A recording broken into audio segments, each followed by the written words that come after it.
নমস্কার বন্ধুরা, অপর্ণার হেসেলে সবাইকে স্বাগত। আজকে আমি বাটা মশলা দিয়ে চিকেনের ঝোলের রেসিপি আপনাদের সঙ্গে শেয়ার করব।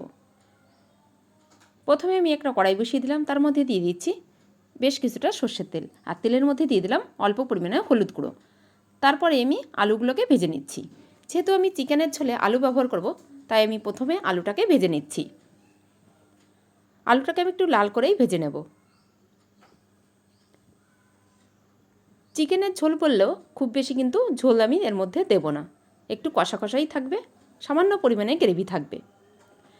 আলুর মধ্যে অল্প পরিমাণে লবণ দিয়ে দিলাম, আর লবণ দিয়ে আলুটাকে ভেজে নিচ্ছি। তাহলে আলুটা ভাজা হয়ে গেলে ঝোলের মধ্যে দিলে তাড়াতাড়ি কিন্তু সেদ্ধ হয়ে যাবে, তাই অল্প পরিমাণে লবণ দিয়ে লাল করে আলুগুলোকে ভেজে তুলে নিলাম।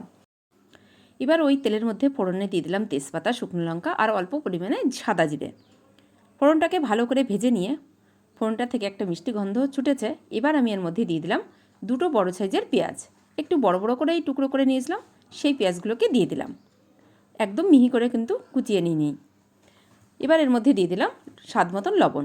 পেঁয়াজটা কিন্তু তাড়াতাড়ি নরম হয়ে যাবে। লবণ দিয়ে পেঁয়াজটাকে কিছুক্ষণ ধরে নাড়াচাড়া করে নেব। আর এর মধ্যে দিয়ে দিচ্ছি পরিমাণ মতন হলুদ গুঁড়ো, আর দিয়ে দিচ্ছি 1 চামচ মতন আদা রসুন পেস্ট, আর দিয়ে দিলাম 1.5 চামচ মতন শুকনো লঙ্কা আর জিরে বাটা একসঙ্গে বেটেছিলাম সেটা। আর অল্প পরিমাণে জল দিয়ে সমস্ত কিছু একসঙ্গে কষিয়ে নেব। আর মশলাটা কষাতে কষাতেই মশলার মধ্যে দিয়ে দেবো 1/2 চামচ মতন চিনি, এতে কালারটা খুব ভালো হবে। চিনিটাকে দিয়েও আরও কিছুক্ষণ মশলাটাকে কষিয়ে নিচ্ছি। আর আপনারা সকলেই জানেন, যত ভালোভাবে মশলাটা কষানো হবে রান্নার টেস্টটা কিন্তু তত ভালো হয়। তাই সময় নিয়ে মিডিয়াম টু লো ফ্লেমে মশলাটাকে বেশ কিছুক্ষণ সময় নিয়ে কষিয়ে নিতে হবে। মশলাটা ভালোভাবে কষিয়ে নেওয়া হয়ে গেছে, আর মশলাটা থেকে তেলও ছাড়তে শুরু করে দিয়েছে। সেই পর্যায়ে আমি এর মধ্যে ধুয়ে রাখা চিকেনের পিসগুলো দিয়ে দিলাম। খুব বেশি তেল আমি ব্যবহার করিনি, তাই কিন্তু তেল ছেড়েছে খুব বেশি বোঝাও যাচ্ছে না। হালকা সাইড দিয়ে অল্প অল্প বোঝা গেছিলো যে তেলটা ছেড়ে এসেছে মশলাটা থেকে, আর মশলাটা ভালোভাবে কষানো হয়ে গেছে। আর সেই পর্যায়েই আমি এর মধ্যে চিকেনের টুকরোগুলোকে দিয়ে মশলার সঙ্গে বেশ কিছুক্ষণ সময় ধরে কষিয়ে নেব। যেহেতু তেলের পরিমাণ কম দিয়েছি, তাই খুব হাই আছে মশলাটার সঙ্গে চিকেনটাকে কষাবো না। যখন দেখব নিচের দিকে লেগে যাচ্ছে, তখন কিন্তু ওভেনের ফ্লেমটাকে একদম কমিয়ে দেব। তাহলে কিন্তু নিচের দিকে লেগে যাবে না আর পুড়েও যাবে না, ভালোভাবে চিকেনটাকে কষানো যাবে। আর এর মধ্যে দিয়ে দিলাম একটা মাঝারি সাইজের টমেটো, একটু বড় টুকরো করেই কেটে দিলাম। তাই অল্প তেল দিয়ে রান্না করলে সব সময় লো আঁচে রান্না করতে হয়, তাহলে রান্নাটাও ভালো হয় আর পুড়ে যাওয়া বা লেগে যাওয়ার সম্ভাবনা একদমই থাকে না। আপনারা যদি আমার চ্যানেল অপর্ণার হেসেলের নতুন বন্ধু হয়ে থাকেন, অবশ্যই কিন্তু চ্যানেলটাকে সাবস্ক্রাইব করার অনুরোধ রইল আপনাদের সকলের কাছে। 4-5 মিনিট মশলার সঙ্গে চিকেনটাকে কষানোর পর ঢাকনা দিয়ে ঢেকে দিয়েছিলাম, আর চিকেনটা থেকে অল্প পরিমাণে জলও বেরিয়েছে। আর এই জলটাকে দিয়েই কিন্তু চিকেনটা ভালোভাবে কষানো হয়ে যাবে। এবার আরও কিছুক্ষণ সময় নিয়ে চিকেনটাকে কষিয়ে নেব মিডিয়াম টু লো আছে। চিকেনটা ভালোভাবে মোটামুটি কষানো হয়ে গেছে, পুরোপুরি কষানো হয়নি। এই পর্যায়ে এর মধ্যে ভেজে রাখা আলুগুলোকে দিয়ে দিলাম, আর আলু দিয়ে আরও কিছুক্ষণ আলুর সঙ্গে চিকেনটাকে কষিয়ে নেব। আর এইভাবে যদি চিকেন কষানোর সময় কিন্তু আলুটাকে দিয়ে দেন, তাহলে আলুর টেস্টটাও কিন্তু খুব ভালো হয়। তাই আমি চিকেন কষানোর মাঝামাঝি টাইমেই কিন্তু আলুগুলোকে দিয়ে দিলাম। চিকেনটা আমার প্রায় কষানো হয়ে গেছে, দেখে নিশ্চয়ই আপনারা বুঝতে পারছেন নিচের দিকে কিন্তু অনেকটা লেগে আসছে, আর চিকেনের কালারটাও চেঞ্জ হয়ে গেছে।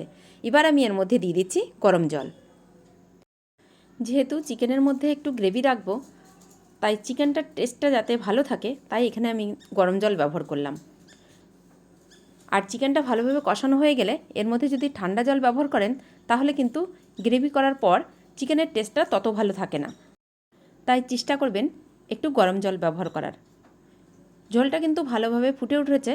এবার হাই ফ্লেমে 5 থেকে 7 মিনিট ফুটিয়ে নেব। এইভাবে কিন্তু হাই ফ্লেমেই রান্নাটা করতে হবে, তাহলে ঝোলের টেস্টটা খুবই ভালো হয়। আমি একটু ঢাকনা দিয়ে ঢেকে দিলাম। 3-4 মিনিট পরে ঢাকনাটাকে খুলে দিলাম। আর একটু নেড়ে নিচ্ছি। চিকেনটা কিন্তু পুরোপুরি প্রায় সেদ্ধ হয়ে গেছে আর গ্রেভিটাও অনেকটা কমে এসেছে। এই পর্যায়ে আমি এর মধ্যে দিয়ে দিচ্ছি বাটা গরম মশলা। যেহেতু আগে আমি বলেছি এখানে বাটা মশলা দিয়েই চিকেনটা রান্না করব, তাই এখানে গরম মশলার গুঁড়ো না ব্যবহার করে বাটা কিন্তু গরম মশলা ব্যবহার করলাম। আপনারা চাইলে অবশ্যই গুঁড়ো মশলাও ব্যবহার করতে পারেন। গরম মশলা বাটাটাকে দিয়ে ভালো করে গ্রেভির সঙ্গে নেড়ে মিশিয়ে নিলাম। ঢাকনা দিয়ে ঢেকে দিলাম আর ওভেনটাকে বন্ধ করে 5 মিনিট স্ট্যান্ডিং টাইমে রেখে আমি একটা নামিয়ে নিলাম। আপনাদের কেমন লাগলো বাটা মশলা দিয়ে চিকেন গ্রেভির রেসিপি অবশ্যই কিন্তু কমেন্ট করে জানাবেন। যদি ভালো লাগে আপনারাও এইভাবে একবার ট্রাই করবেন, আশা করি আপনাদেরও খুব ভালো লাগবে। আজ তাহলে এই পর্যন্তই, অন্য কোনো দিন ফিরে আসবো অন্য কোনো রেসিপি নিয়ে। ভালো থাকবেন, সুস্থ থাকবেন আর অবশ্যই আমার চ্যানেলের সঙ্গে থাকবেন। চ্যানেলটিকে সাবস্ক্রাইব করে প্রথম থেকে শেষ পর্যন্ত দেখার জন্য অনেক অনেক ধন্যবাদ।